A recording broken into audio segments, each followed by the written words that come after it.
My husband looked me dead in the eye, his face contorted with rage, and snarled, "Apologize to Scarlett, or I'll divorce you."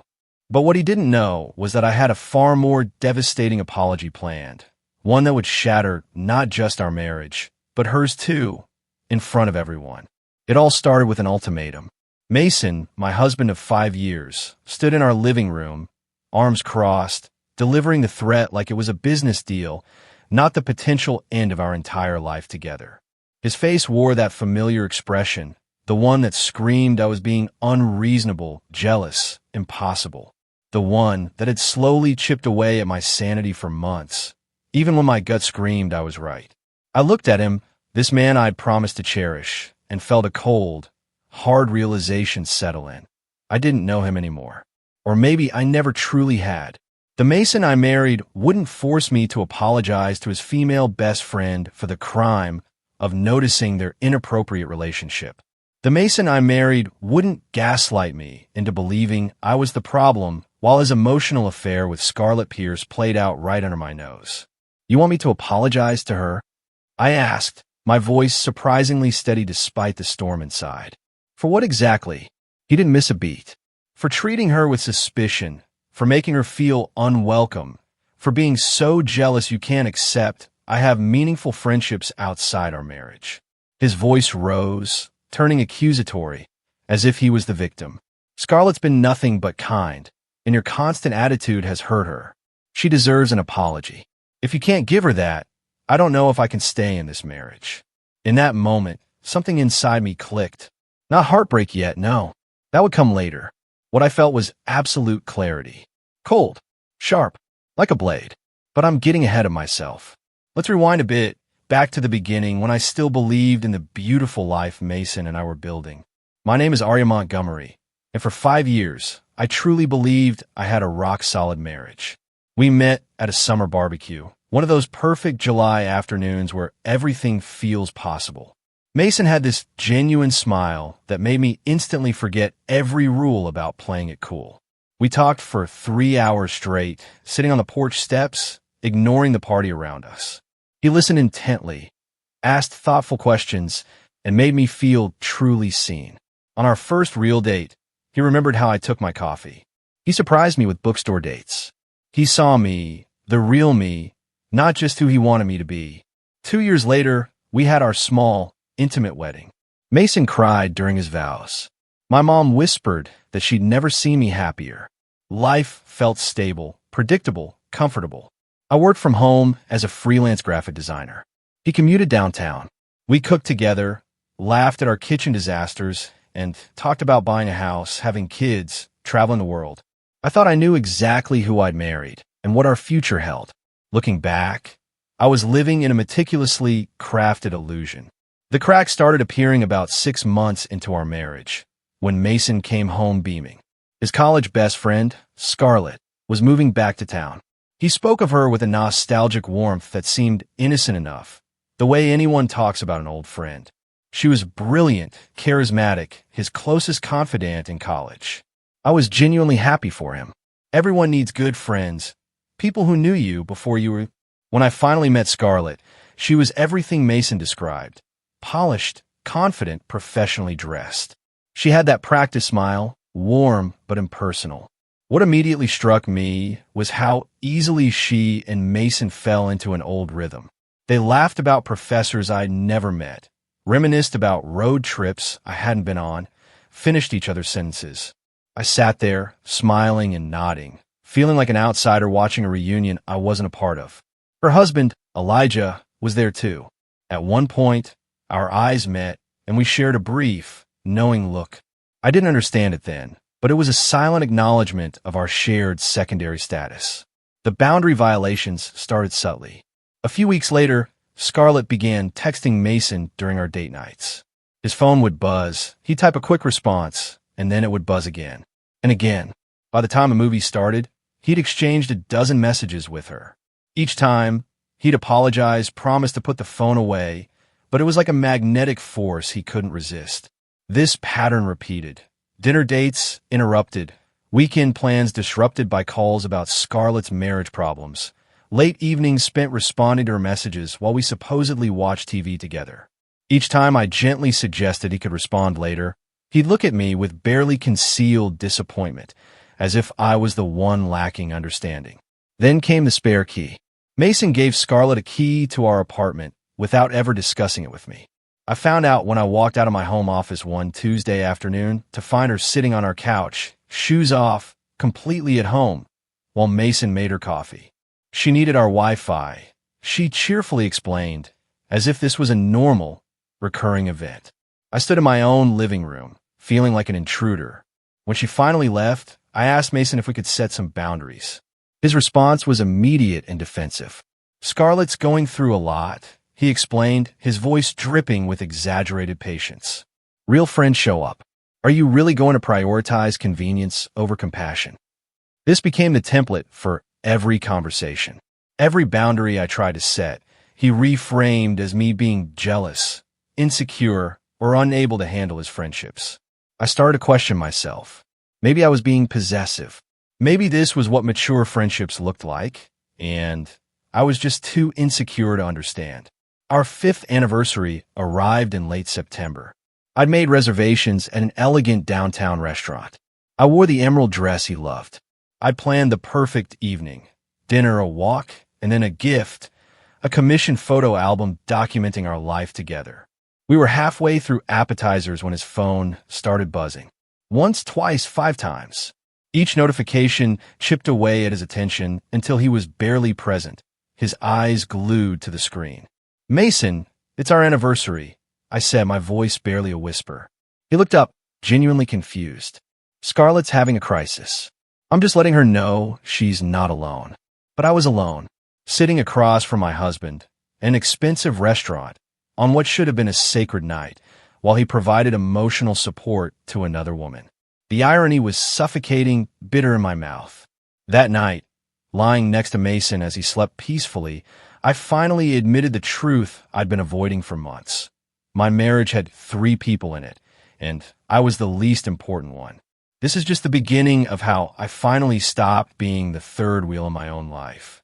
If you're still with me, and you believe that truth is always worth fighting for, then please take a second to hit that subscribe button. It really helps me share more stories like this. For 3 more agonizing months after our anniversary disaster, I swallowed my instincts. I forced smiles while Scarlett continued to drop by unannounced, key in hand, and Mason prioritized her texts over our conversations. I told myself I was overreacting, that it was just an unusually close friendship. Then one Wednesday morning in December, my laptop died. Just went black. I had a critical client deadline, a massive design presentation due in 6 hours. Panic flared. All my work files were in the cloud, but I needed access fast. Mason's laptop was sitting in his home office. He always said I could use it, that we had no secrets. So without a second thought, I grabbed it. I powered it on, logged into my cloud account, and dove back into work. About an hour later, I needed to cross-reference some old tax documents. Mason handled our finances, so his laptop was where they lived.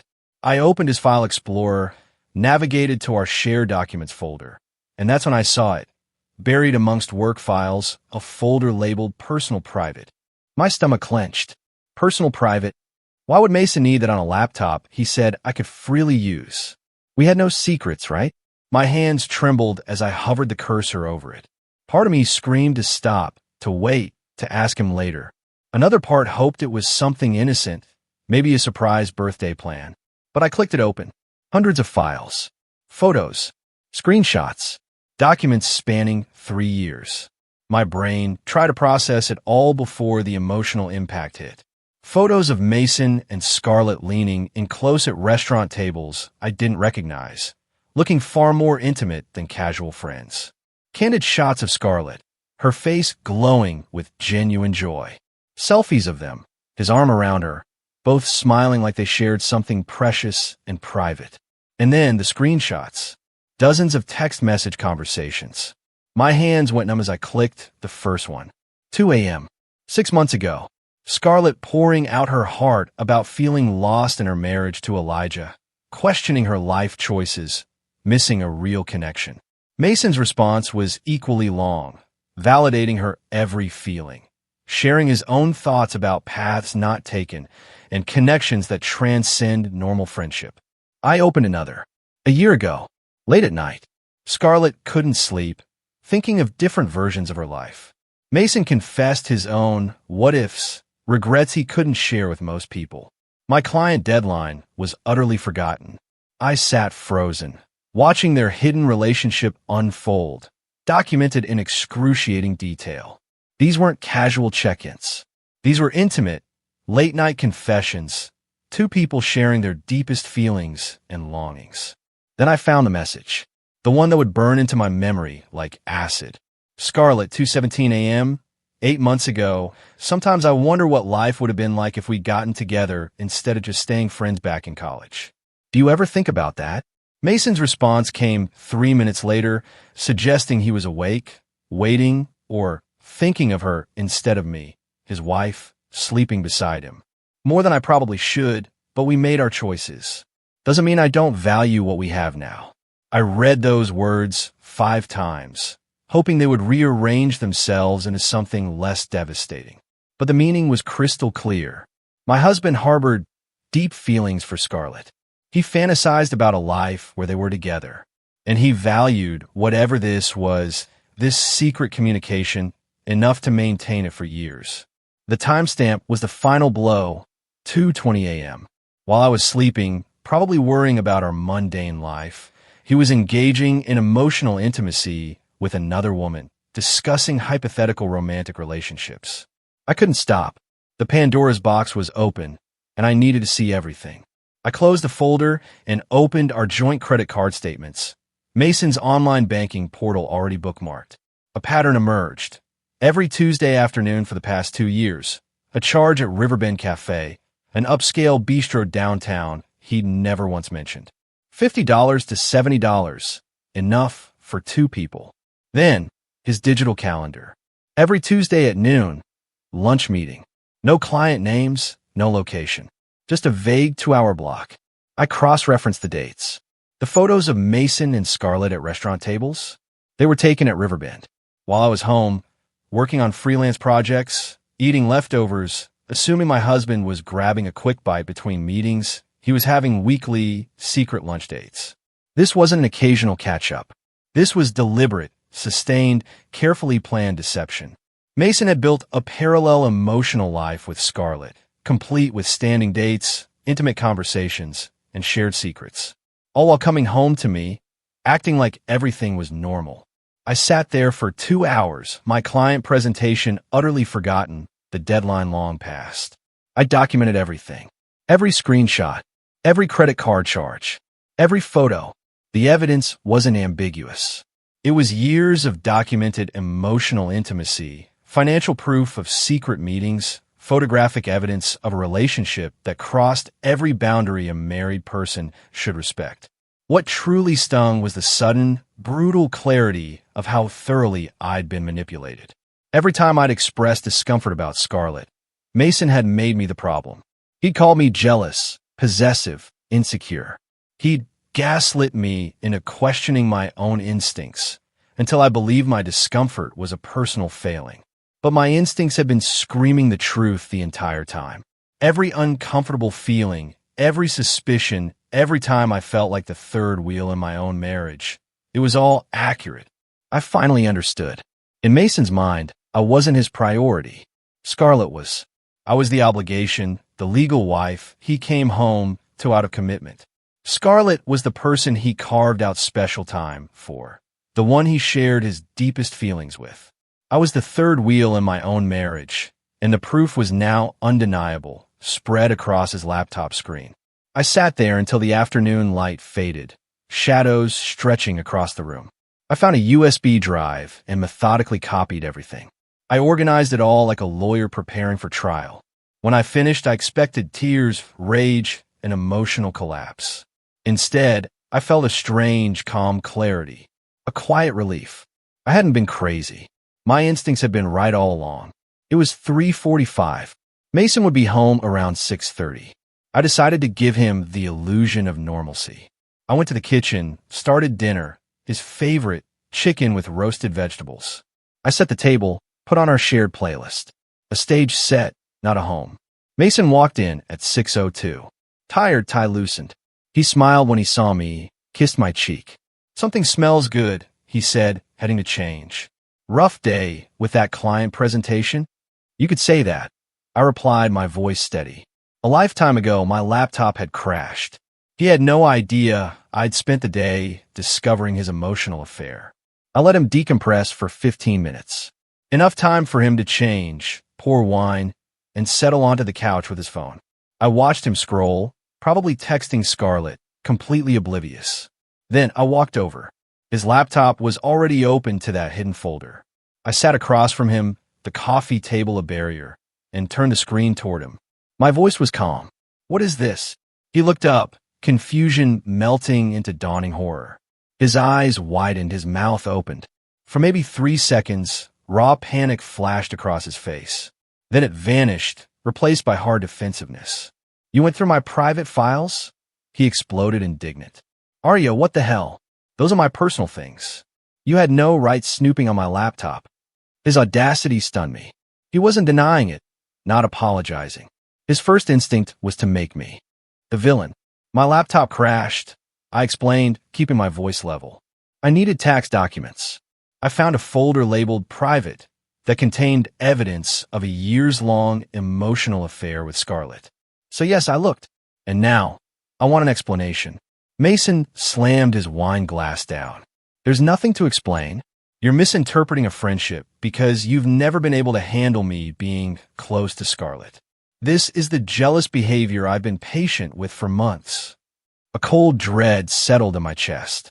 He was going to gaslight me, even with the evidence right there. "Mason," I read the text messages. "I saw the photos from your secret Tuesday lunches. I found the credit card charges. This isn't misinterpreting friendship. This is an emotional affair. And you lied about it. It's not an affair." He was on his feet, pacing, that exasperated tone creeping in. "Scarlett and I are friends. Close friends. We talk about deep things, yes. We meet for lunch. That's what real friendship looks like, Arya. Deep connection, emotional honesty. Just because you don't have friendships like that doesn't make ours inappropriate." Every word was a calculated deflection, painting his betrayal as my inadequacy. "She texted you that to him?"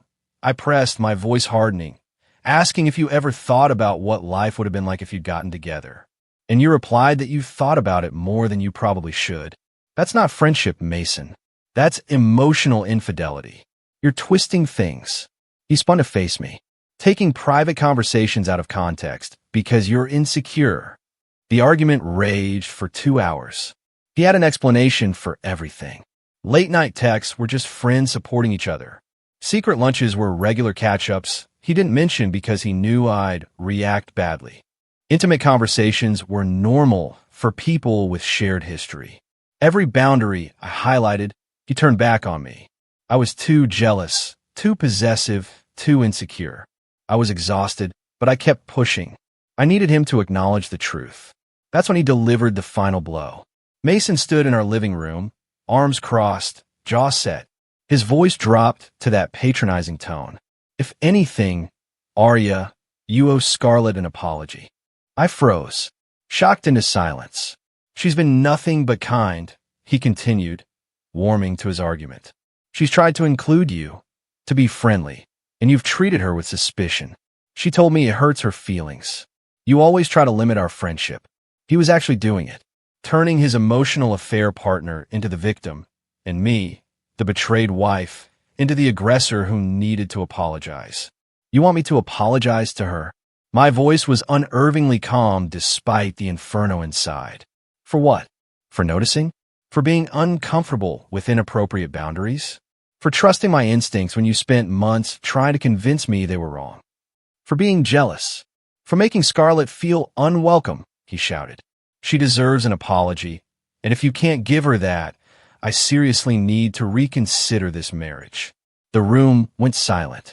Mason stood there, self-righteous, believing he'd won. He thought he was calling my bluff, forcing me to choose, making me bend. But he had no idea what he'd just done. In that silence, a cold, clear certainty solidified within me. He just handed me the perfect weapon. If Mason wanted an apology, he was going to get one, just not the one he expected. I let the silence linger, watching his triumphant certainty. Then I spoke, my voice calm. Fine. He blinked, surprised. I'll apologize to Scarlett. I continued, my tone utterly reasonable. But let's do it properly. At her house. With Elijah there, too. If I'm going to apologize for hurting her feelings, I want to do it right, in front of both of our spouses, so everyone can hear what I have to say. Mason's face lit up with relief, a disturbing look of triumph. He actually smiled, believing he'd won. Really? You'll do that? His voice was eager, pleased. Absolutely, I said. Schedule it for Saturday evening. I want to make sure everyone's there. I'll prepare what I want to say. He nodded enthusiastically, already texting Scarlett. I watched his face relax, and felt nothing but cold, pure clarity. He had no idea what I was truly planning. He'd just set the stage for me to detonate the truth in front of everyone who needed to hear it. Mason spent the rest of the evening glowing, texting Scarlett about the arrangements. I just watched, the cold determination settling deeper in my bones. The next morning, Thursday, I woke with absolute clarity. Mason left for work, reminding me to think about my apology. The moment his car pulled away, I was back at his laptop. I spent 3 hours methodically documenting everything. Screenshots of every damaging conversation, organized chronologically. The early messages were innocent, but they gradually became deeper, more intimate, crossing boundaries in increments so subtle even Mason might have convinced himself each step was innocent. By the second year, Scarlett was confiding late at night about her marriage, about missing emotional intimacy. Mason was validating her feelings, sharing his own struggles. They used pet names. You always know exactly what I need to hear. I don't know what I'd do without you. I compiled it all into folders, a timeline impossible to dismiss. Then, the financial evidence. Our joint credit card statements. Every Tuesday lunch at Riverbend Cafe, highlighted. Over $7,000 Mason had spent on secret lunches with Scarlett, while we were supposedly saving for a down payment. And then, something that made my stomach churn in a different way. Receipts in his email for gifts he'd bought her. A $250 designer silk scarf. A $180 bottle of expensive French wine. $75 flowers delivered to her office with a card. Always knew you could do it. So proud of you. These weren't casual friend gestures. This was romance. I printed everything. Digital backups to 3 cloud accounts. Copies on 2 USB drives. No chances. By Thursday afternoon, I had an airtight case. But one more thing remained. Something that required a courage I wasn't sure I possessed. I needed to call Elijah Pierce. I stared at his contact on my phone. Mason had it saved from all the double dates we'd endured. I'd spoken to Elijah fewer than a dozen times. He was quiet, reserved, but I'd seen it in his eyes, especially lately. A resigned awareness. The same look I'd probably worn myself. My finger hovered. Was this too far? Should I let Saturday unfold naturally? But the part of me that had been gaslit for months knew Elijah deserved a warning. He deserved to know his world was about to change. I pressed call. This is Elijah. He answered, professional, slightly puzzled. Hi, Elijah. It's Arya Montgomery, Mason's wife. A pause. Arya, is everything okay? I'm calling because Mason has arranged for me to come to your house on Saturday evening to apologize to Scarlett. He insisted it happen in front of both of you, and I wanted to make sure you'd be home for it. A longer pause. I could almost hear his mind working. When he spoke again, his voice had changed, sharper. I'll be there. No questions, no confusion. Just immediate understanding. Thank you, I said quietly. Then, because he deserved the full truth, I think there are some things you should know. Things that have been going on that you might have suspected, but didn't have proof of. The silence was heavy with recognition. Finally, Elijah's voice, barely a whisper. Thank you for calling me. 5 words, carrying the weight of years of suspicion, of being told he was paranoid, of watching his wife's attention drift while being made to feel like the problem. You deserve to know the truth, I said. We both do. I'll be there Saturday, he repeated. And Arya, Whatever you're planning to say, I'm ready to hear it. We hung up. Elijah was warned. He'd be prepared. Mason came home that evening in an excellent mood. He'd had lunch with Scarlett earlier that day. He gushed about how grateful Scarlett was for my apology, how it would clear the air and strengthen all our relationships. I nodded, smiled, and mentally reviewed my evidence. Friday was more of the same. Mason coached me on my apology. He'd even written bullet points, acknowledge my jealousy, admit I misinterpreted their friendship, thank Scarlett for her patience, express gratitude. He suggested an expensive bottle of wine as a peace offering. I agreed to everything. I practiced the humble facial expressions. I asked clarifying questions about tone and body language, making him believe I was genuinely preparing his apology. With every coaching session, his confidence swelled. He actually hugged me that Friday evening, said he was proud of me for being mature enough to work through my issues. I hugged him back, feeling the unfamiliar weight of deliberate deception. I'd never been good at lying, but I'd learned from the master. That night, lying next to Mason, listening to him breathe, completely oblivious that his carefully constructed world was about to detonate, sleep wouldn't come. I kept replaying my plan. Was this vindictive? Was public humiliation the answer? Did Elijah deserve to have his marriage destroyed publicly? But then I remembered. Mason's face lit by his phone at our anniversary dinner. His patronizing tone. The way he made me question my sanity while maintaining a secret affair that proved I was right all along. I thought about all the women who stay silent, who apologize for being right. This wasn't petty revenge. This was justice. Clarity. Truth-telling that shatters comfortable lies. When dawn finally broke, painting the walls with pale gold light, I got up with absolute certainty. I wasn't nervous. I was ready. Saturday had arrived. By evening, everyone would know the truth.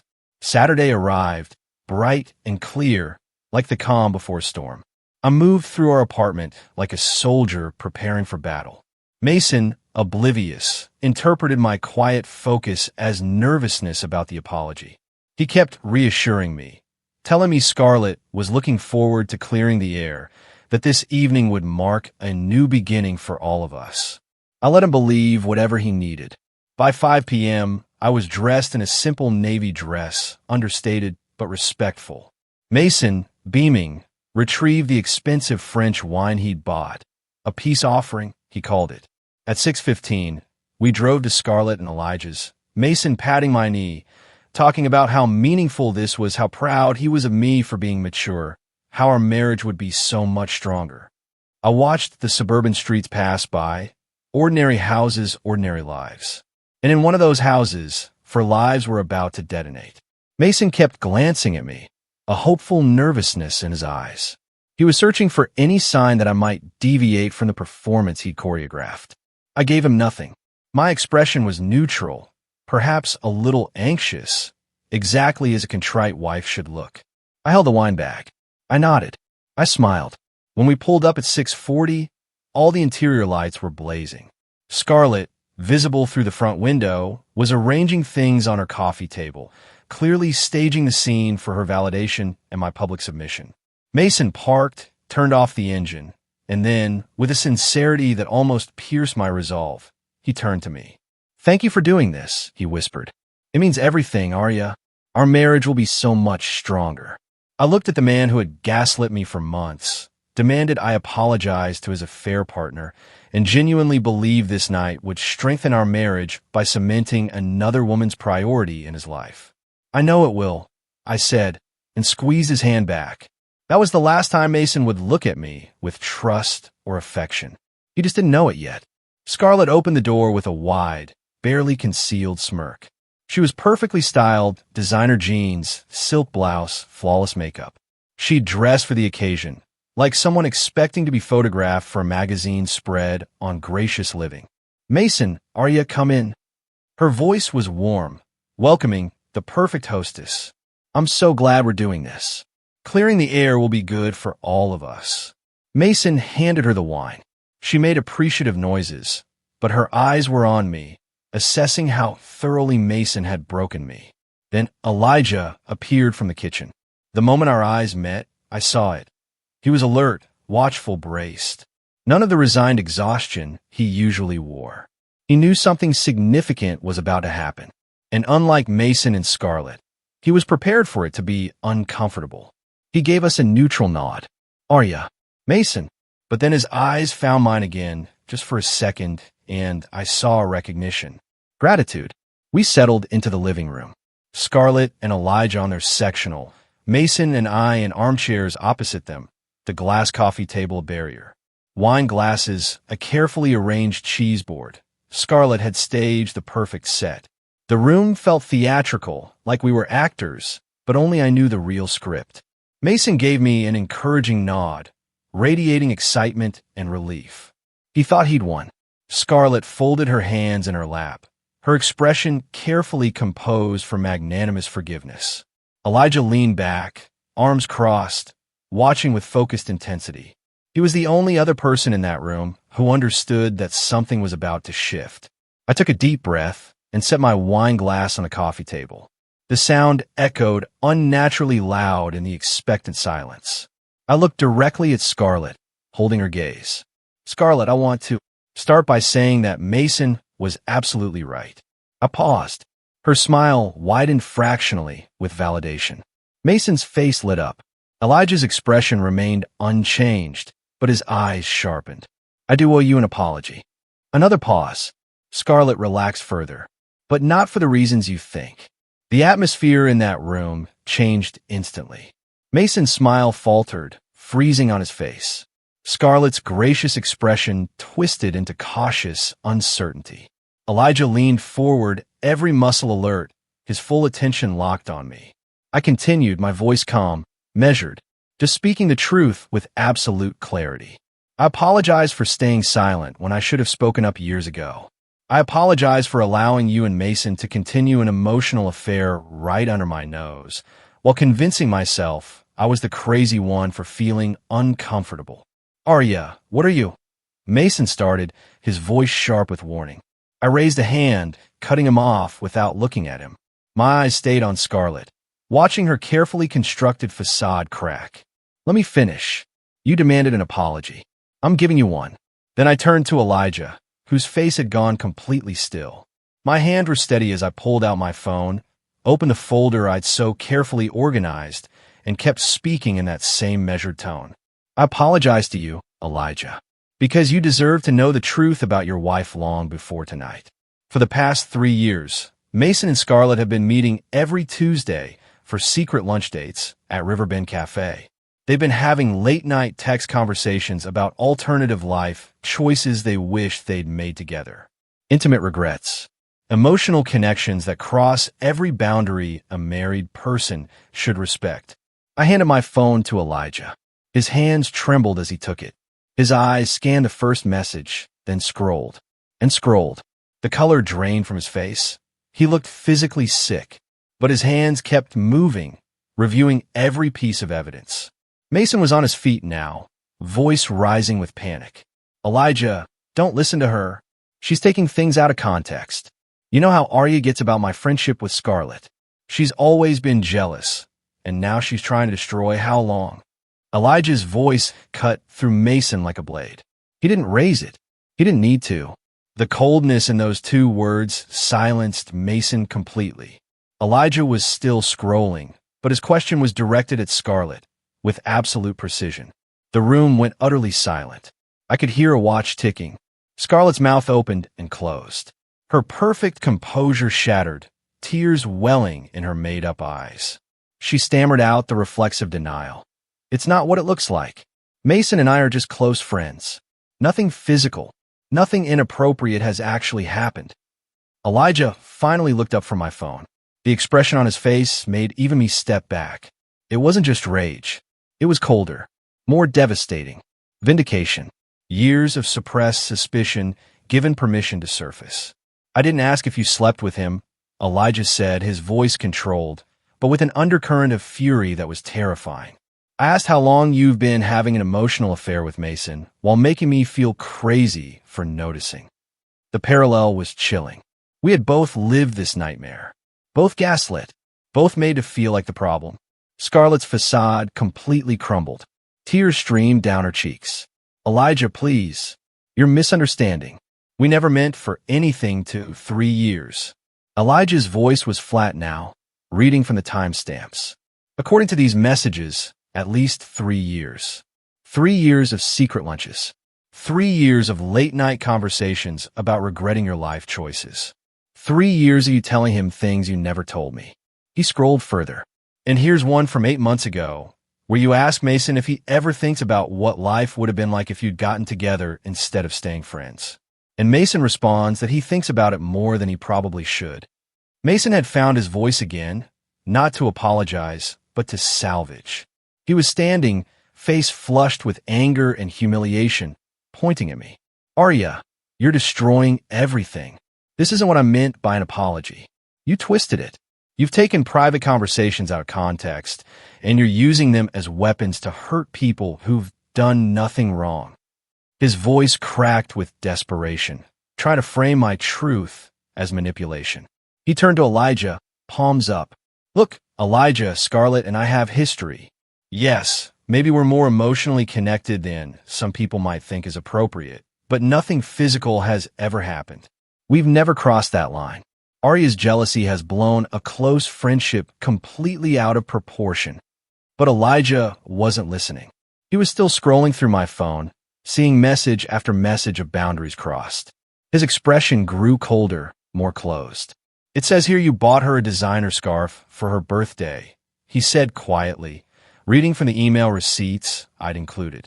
$250. An expensive wine for her promotion. Flowers sent to her office. He looked at Scarlett. You told me those flowers were from a grateful client. Scarlett was openly sobbing now. Elijah, I can explain how much. Elijah cut her off. How much money has Mason spent on you over the past 3 years, while telling me we needed to be more careful with our budget? Mason's narrative was disintegrating. The evidence was speaking louder than his deflections. I stood up slowly, smoothed my dress, and picked up my purse. It was time to leave. I looked at Mason directly, meeting his eyes for what I knew would be the last time with any intimacy. You demanded I apologize for speaking truth. I just did. You told me to do it in front of Elijah. Done. You threatened me with divorce if I didn't comply. Well, Mason, consider this my answer to that threat. Then I turned to Elijah. His face was a complex mix, painful gratitude, devastation, anger, relief at having proof. I've sent you copies of everything to your email address, I told him. All the screenshots, all the financial records, all the evidence you need to make informed decisions about your marriage. You deserve to know the truth. I'm truly sorry I didn't tell you sooner. Mason grabbed my arm, his grip tight, desperate. You can't just walk out. We need to talk. Arya, please. You're my wife. We can work through this. I pulled my arm free with more force than I intended, leaving red marks on my skin. I met his eyes one final time. No, Mason, you need to talk to your lawyer, because I'm done being the understanding wife in a 3-person marriage where I was always the least important person. I walked toward the door without looking back. Behind me, Scarlett's sobs, Elijah's cold, furious questions, Mason's desperate attempts to explain. But none of it was my problem anymore. I stepped out into the cool October night. The suburban street was quiet, peaceful, completely at odds with the devastation I'd just left behind. I called a rideshare, my hands trembling as I fumbled with my phone. The 30-minute drive home passed in a blur of silent streets and lit-up houses. Part of me wondered if I should feel guilty for the devastation. I destroyed my own marriage, yes, but also Scarlett and Elijah's. I'd publicly humiliated Mason and Scarlett. I'd handed Elijah information that would haunt him for years. But mostly, I felt profound relief. Like I'd finally shed a crushing weight I hadn't even realized I was carrying. When the car dropped me off, I walked into our apartment building feeling like I'd entered a different world. I unlocked our door. The space felt lighter, less suffocating. Mason's things were everywhere, his jacket on the hook, his shoes lined up. But they felt temporary now, artifact from a life already ended. I poured a glass of wine, sat on the couch, and let the full weight of what came next settle over me. I waited. Part of me wondered if Mason would even come home, but a deeper instinct told me he would. if only to try one last time to control the narrative. His key turned in the lock at 1:47 a.m. The man who walked in looked nothing like the confident husband who'd left just hours earlier. His face was ravaged, eyes red and swollen from crying. His hair was a mess, his shirt wrinkled. He looked like he'd aged a decade. He stood in the doorway, staring, then closed the door and walked into the living room. The look on his face was a terrifying mix of devastation, fury, grief, and rage. How could you do that? His voice was raw. How could you humiliate me like that? Destroy my friendship? Share private conversations you had no right to see? I took another sip of wine. I said nothing. I'd said everything that needed saying at Scarlett's house. Now, it was Mason's turn to deal with the consequences. He started pacing, agitated. You violated my privacy. You weaponized my personal files to hurt people who did nothing wrong. Do you understand what you've done? You've destroyed 2 marriages because you couldn't handle me having a close friendship. This was the anger phase. Deny, deflect, attack. Make the betrayed person the villain. I let him rant for 20 minutes, cycling through accusations about my jealousy, my insecurity. Then he shifted tactics. He sat down, elbows on his knees, hands clasped, a performance of vulnerability. Look, I know I made mistakes. His voice softer now, more reasonable. Maybe Scarlett and I got too close. Maybe I didn't set appropriate boundaries. But we can work through this, Arya. We can go to couples therapy. I'll put distance between myself and Scarlett. Whatever you need. Our marriage is worth fighting for. The bargaining phase. Promises. Concessions. Trying to minimize his losses. I set down my wine glass and looked at him directly. Mason, I'm filing for divorce. His face went through a rapid evolution. Shock, then calculation, then wounded confusion. You're overreacting, he said, that patronizing tone returning. You're emotional right now, understandably, but destroying our marriage over a friendship you misinterpreted isn't the answer. You're letting your insecurities ruin something good. Even now, caught with irrefutable evidence of his emotional affair, Mason was trying to make this my failing. My insecurity, my misinterpretation. I stood up and walked to our bedroom without another word, locking the door behind me. I heard him call after me, heard him try the handle, heard him pace for another hour. Around 2 a.m., I heard him finally collapse on the couch, too exhausted to perform anymore. The next morning, he tried yet another approach, the wounded husband desperate to save his marriage. He called in sick, followed me around, trying to initiate conversations about rebuilding trust. But I was done fighting, done explaining, done accepting blame for other people's betrayals. Exactly 1 week after I detonated our lives at Scarlett's house, I called Victoria Brennan. She had a reputation for being thorough, uncompromising, and completely unsympathetic to gaslighters. Her office was downtown, sleek and modern. Victoria herself, in her 50s, had sharp eyes that missed nothing. Our first consultation lasted 2 hours. I showed her everything. The screenshots, the credit card statements, the photos, the gift receipts. She reviewed it all with focused intensity. Emotional affairs are harder to prove than physical ones, she assessed. But your documentation is exceptionally comprehensive. This shows a clear pattern of deception spanning years. Financial evidence of resources diverted outside the marriage, and communication that crosses appropriate boundaries. We can absolutely use this. She laid out her strategy. File for divorce on grounds of marital misconduct. Push for a favorable settlement. He'll try to make you the villain, Victoria warned. He'll claim you're jealous, vindictive. Don't let him. The evidence speaks for itself. I hired her on the spot. 2 weeks after the explosive apology, an email landed in my inbox. Thank you. From Elijah Pierce. He filed for divorce the Monday after our confrontation. My apology had given him validation and proof. He wrote about years of suspecting, of being told he was paranoid. He asked to meet for coffee, clarifying it wasn't romantic, just to talk with someone who understood what it felt like to be the third priority in your own marriage, gaslit into doubting your own perceptions. I agreed. We met at a small cafe downtown. Elijah looked different, the resigned exhaustion replaced by something solid, present, like he'd finally stopped carrying a great weight. Our conversation flowed easily. No pretense. We'd both been publicly humiliated in the same living room. We'd both discovered our instincts were right all along. He told me about watching Scarlett's face light up for Mason, about being told he was too sensitive, too jealous. It was like hearing my own experiences from a different angle. We'd been living parallel nightmares, manipulated by people who claimed to love us while prioritizing their emotional affairs. Over the next few months, through mutual friends, I learned that Mason and Scarlett tried to make a real relationship work. The predictability was almost darkly funny. Once their connection was no longer forbidden, the fantasy collapsed under the weight of mundane reality. They lasted exactly 4 months. Scarlett struggled with Mason's post-divorce finances. Mason found Scarlett's constant need for attention, which had seemed endearing from a distance, exhausting when it became his full-time responsibility. Their deep, special connection, built on texts and secret lunches, was an illusion.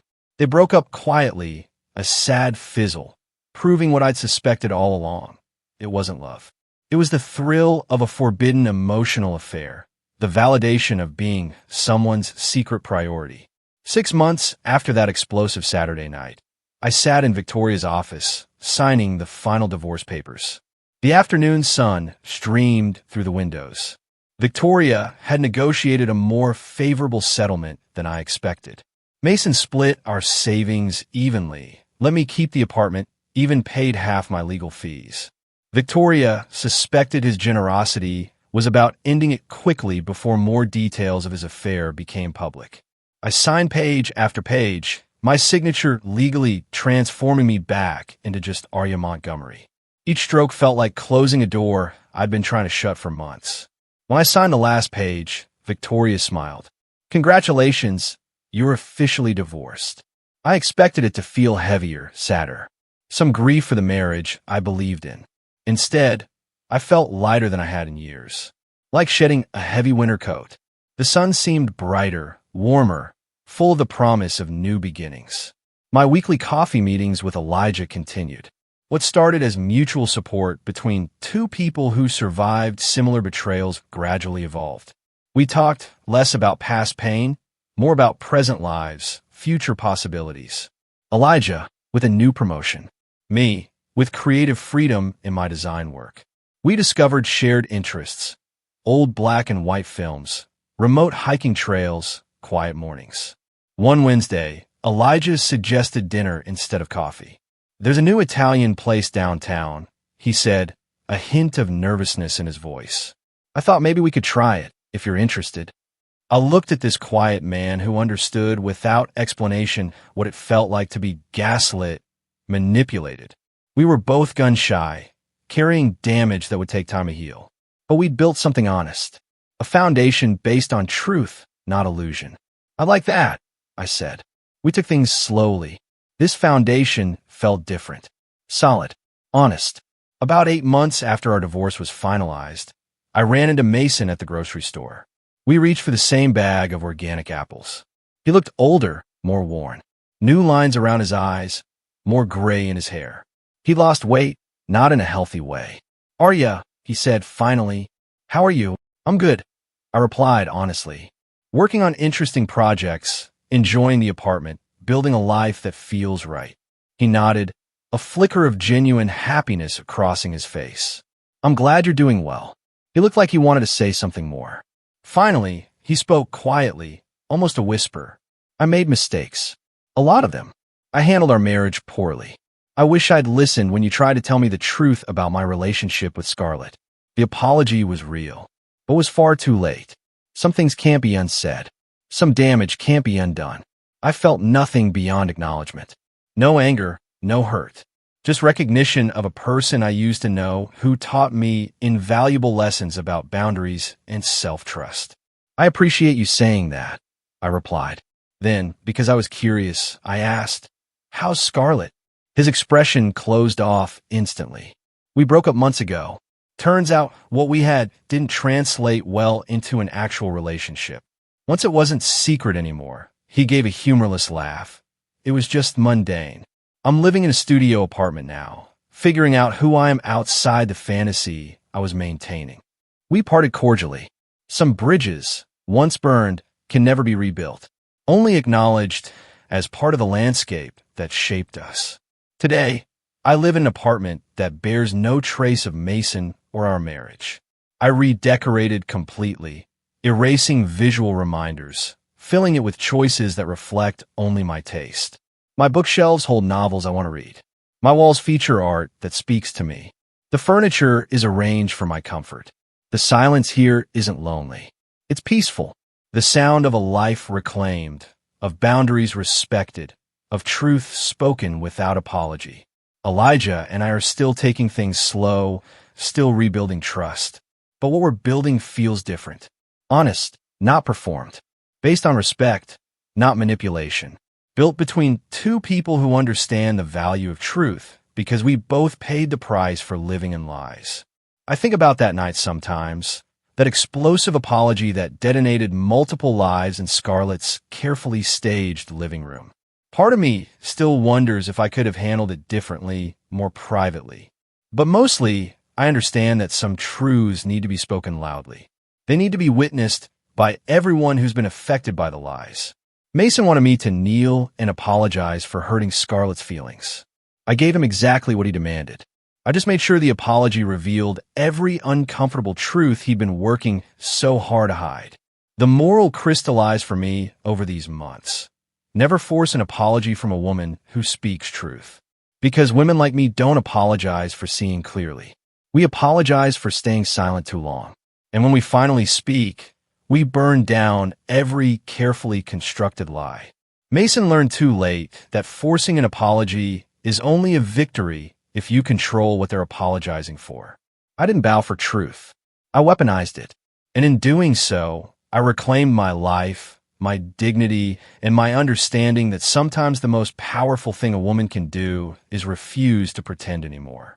The silence I live in now isn't the silence of submission.